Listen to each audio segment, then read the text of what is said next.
I very recently posted the rumors about Z6III. I think just a couple of days back, and today we have another set of rumors of news. At this point, I would start considering these set of speculations as sort of semi-confirmed news.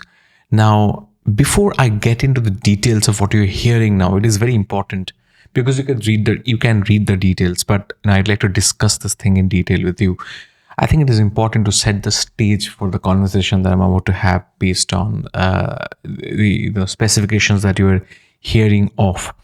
Now, I think this set of news should be very exciting, more for Sony, Canon, and Fuji users than just Nikon users, because as Nikon users, those of us who have been waiting for the Z6III, we have been expecting this. We have been waiting for this moment.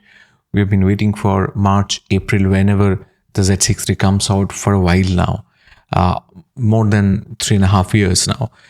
But it's for the rest of the world, it's for the rest of the systems and users there who never had a sort of a, you can say, quote unquote, controversially speaking, quote unquote, credible entry level prosumer body to start getting into the Z system, into the Nikon system, despite the Nikon system providing so many benefits and so many, great reasons to get into the system. For example, the colors, for example, the build quality, durability, for example, the lenses. But I think today we are at a point where things are kind of all falling in place, and we're expecting a Z6III within $2,500, which is going to be marking a new benchmark for the industry as a whole.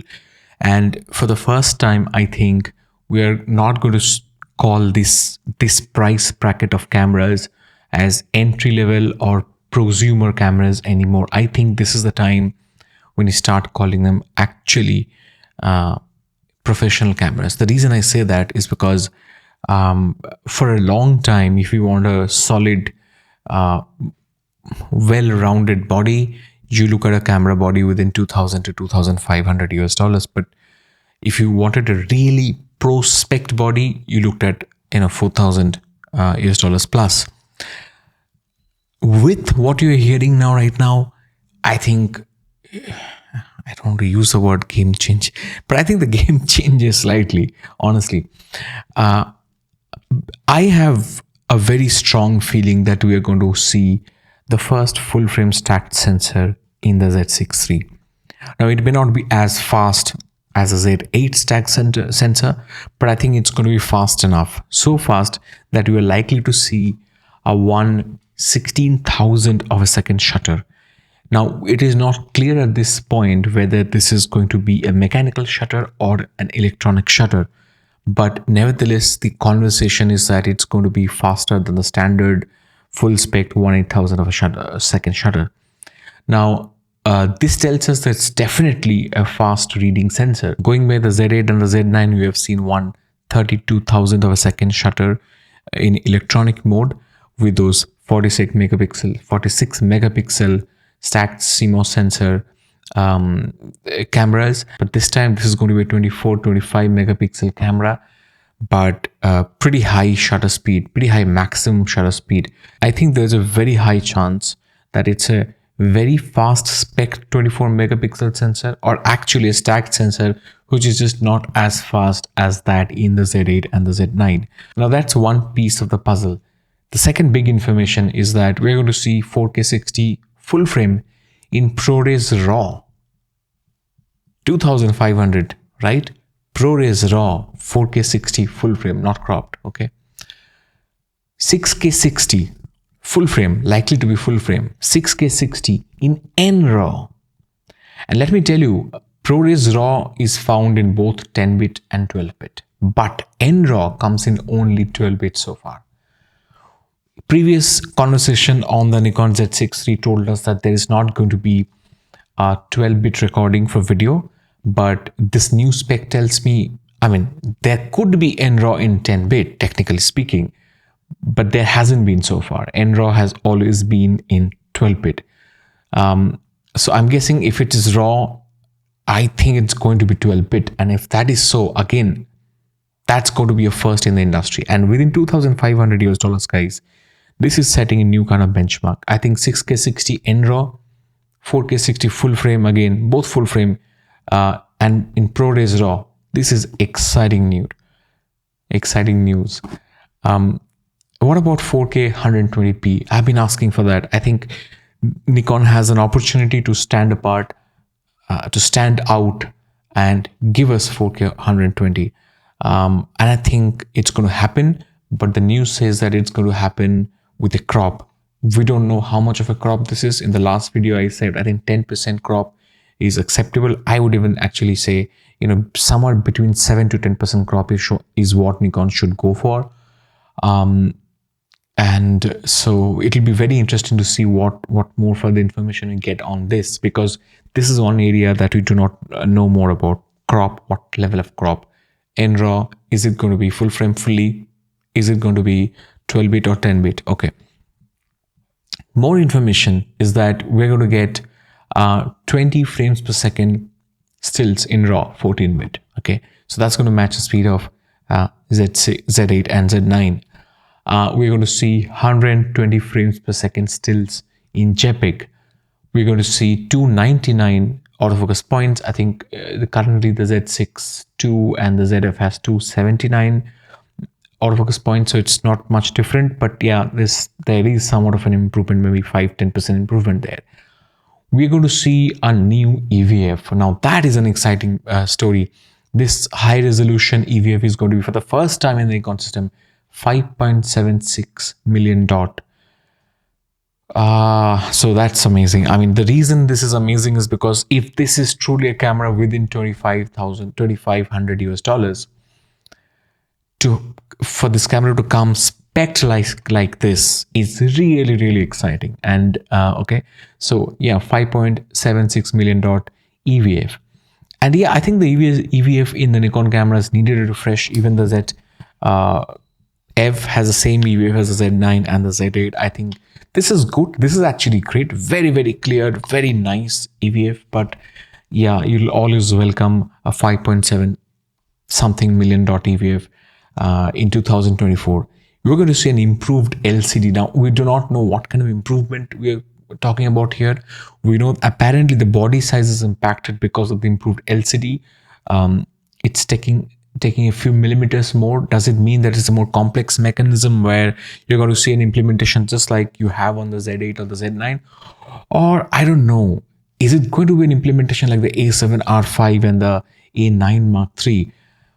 It'll be very exciting if Nikon actually goes the Sony way, where you can use the camera for vlogging and filmmaking, self-filmmaking, and it's going to be a fantastic camera for for photographers for West level shooting. Other interesting thing about that relates to the body shape and size is that the height up to the EVF, so till the bottom of the EVF, the height is going to be sort of maintained, but because of the EVF, the height of the camera is going to be slightly taller, which means that it's going to be a larger EVF housing, possibly because they wanted to put a brighter screen there. Maybe it just requires more OLED panels or stuff like that. It requires basically more machinery inside that same space, so it needs to be bigger.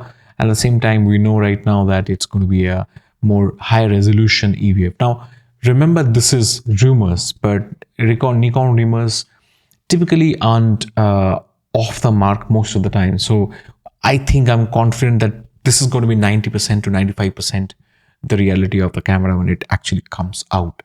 We're going to see 8-stop VR, same as the Nikon ZF, they say, but I think it's going to come with the VR lock this time. The IBIS will have a lock system. The ZF does not have an IBIS lock, so when I move the camera, I can actually hear the sensor, the IBIS system sort of move around, and that doesn't always inspire confidence. But I've spoken with Nikon, and Nikon say that this is absolutely fine for travels and stuff like that, and we don't have to worry. The quality control is in place surely, and I'm confident about that commitment. Having said that, I think you'd like an IBIS lock. You don't want to have that doubt, right? So The grip layout and the design will be inspired by the Z8. If you look, the Z8 actually the body looks slightly different from the Z6II and Z7II. So the layout is going to be inspired by Z8. The button placement, tweaking the grip contour, and all of those things are going to be improved. So that's amazing to hear. And resultantly, you are probably going to see a slightly heavier camera body than the Z7II and the Z6II. It's going to be 30 to 40 grams more, which is not too much. I'm guessing it's going to be about 700 grams, which is what most cameras, full size cameras, are nowadays. So that's broadly about the specifications. But I think at this point it's important to understand what this all means, and I mean, take a moment to appreciate what we're hearing right now in 2024. Like I said, this doesn't sound like prosumer camera specs, really. It doesn't sound like prosumer camera specs. It sounds like pro camera specs. And this set of rumors does not actually talk about the resolution. Nikon could have a card up their sleeve, okay, if they're actually hiding the real detail of the sensor, which I'm sure they are, because if you think about it, the only question that you're asking again and again, okay, what about the sensor? What about the speed? What about the resolution? I think there is still a possibility that it's actually a 33 megapixel sensor, and we don't know enough about it. There is still a high chance that it's a 33 megapixel sensor. There is still a high chance that it's a stacked sensor. And look, we have heard conflicting news. Like I said, we didn't hear that it's going to have NRAW. Before this, we didn't hear anything about a larger spec, higher spec EVF, for example. We didn't hear about any of these things. So this is completely new. We didn't hear about 1/16,000 of a second shutter speed. No camera at this price point has that. So see, Nikon is actually speccing this camera out, and in fundamental ways, strategic ways, they're changing the baseline of what a camera should be at this price point, providing you 6K, providing you RAW, providing you ProRes RAW, trying to provide. I mean, these are all, I mean, at this stage, news and rumors and expectations. But this is where we're going. The conversation is about a higher spec EVF at this price point, not at $3,500 US. Understand the A7CR, it's more than a $3,000 US camera. It's got a tiny EVF. You can give it to if you can attribute that to the form factor, but I don't think it is only about the form factor.